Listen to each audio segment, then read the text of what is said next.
L'Hebdo africain, notre rendez-vous hebdomadaire en partenariat avec Timbuktu Institute. Chaque mercredi, nous recevons des experts sur les questions stratégiques pour le continent africain. Et aujourd'hui, nous nous intéressons au Magal de Touba et l'ancrage de l'islam soufi au Sénégal.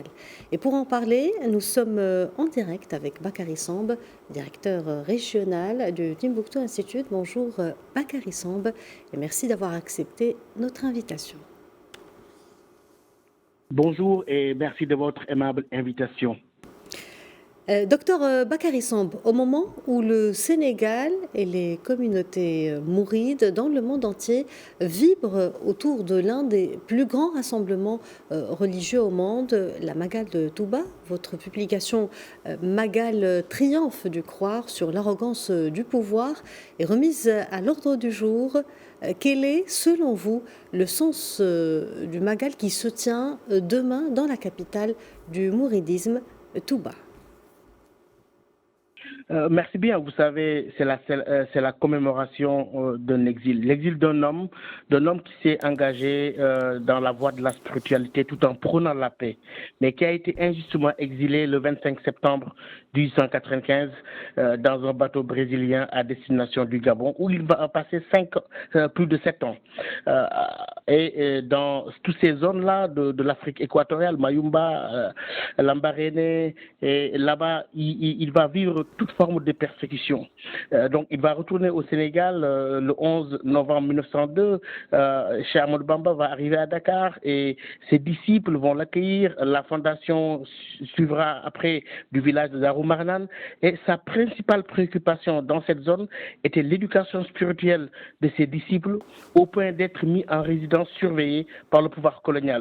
Le Magal, à mon sens, comme je le dis dans cet article, dans son essence spirituelle, est entre autres une invitation à la grâce dans l'épreuve et au pardon, dans le triomphe, comme je dis, de la part de ce grand cheikh dont on voulait faire une victime et qui devient héros bien au-delà de son Baol natal du Sénégal, mais aussi de l'Afrique. Très bien. Pouvez-vous revenir pour ceux qui nous suivent à travers le continent et le monde sur les enseignements de cet homme de paix qu'est Cheikh Ahmadou Bamba et peut-être nous expliquer en quoi son enseignement a pu marquer l'espace religieux sénégalais?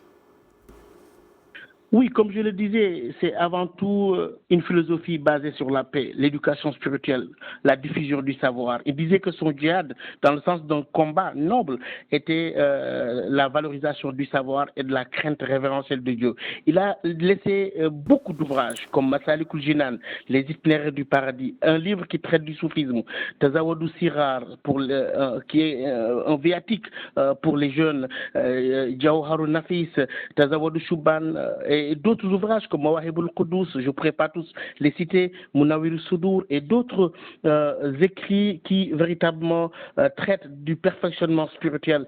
Il y enseigne comment purifier le cœur, comment s'approcher de Dieu tout en vivant en harmonie avec sa société, en harmonie avec ses semblables, mais aussi en s'inscrivant dans la droite ligne des soufis qui ont prôné la purification du cœur, la paix, mais aussi le pardon. Bakary Samb, quel héritage aujourd'hui et surtout quelles leçons en tirer dans un contexte où on assimile souvent l'islam à la violence et à l'extrémisme alors que le Sénégal se distingue par cet ancrage de l'islam soufi qui contribue grandement à sa stabilité? Oui, vous savez, foncièrement inscrit aujourd'hui dans le tajdid que prenait Cheikh Ahmadou Bamba, il y a des acteurs très importants dans le mouridisme. Une nouvelle génération qui est consciente du fait que notre monde est devenu un vaste marché libéralisé où circulent des biens symboliques, culturels, idéologiques, et que si cette offre de paix n'est pas positionnée sur ce marché des biens symboliques, nos enfants vont consommer d'autres offres. C'est pourquoi il y a Abdou Aziz Mbacké Majalis qui est le concepteur du projet Majalis, avec la valorisation du patrimoine. Dans son ouvrage Khidma, la vision politique de Cheikh Ahmadou Bamba, il en parle beaucoup. Il y a d'autres écrivains intellectuels comme Cheikh Gueye et Djibi Diakhaté qui viennent de sortir un ouvrage Deureum ak Ngeureum, qui est la conceptualisation du modèle socio-économique du mouridisme. Mais aussi aujourd'hui, il y a tout un ensemble d'initiatives avec des ressources digitales, des ouvrages. Je peux citer rapidement le PISLAM, qui est l'exposition internationale itinérante sur l'enseignement de la non-violence de Cheikh Ahmadou Bamba, qui est une figure de la trempe des Gandhi et autres. Après Columbia, Paris, Barcelone, cette initiative aujourd'hui de cette exposition sur le mouridisme et sur la paix et sur la non-violence vise à vulgariser ce patrimoine de paix, cette culture de la paix véhiculée par les enseignements de Cheikh Ahmadou Bamba, dont ont véritablement besoin aujourd'hui le Sénégal, l'Afrique, mais aussi le monde. Bakary Samb, merci d'avoir répondu à nos questions. Je rappelle que vous êtes directeur régional du Timbuktu Institute. Merci de votre invitation. Encore une fois.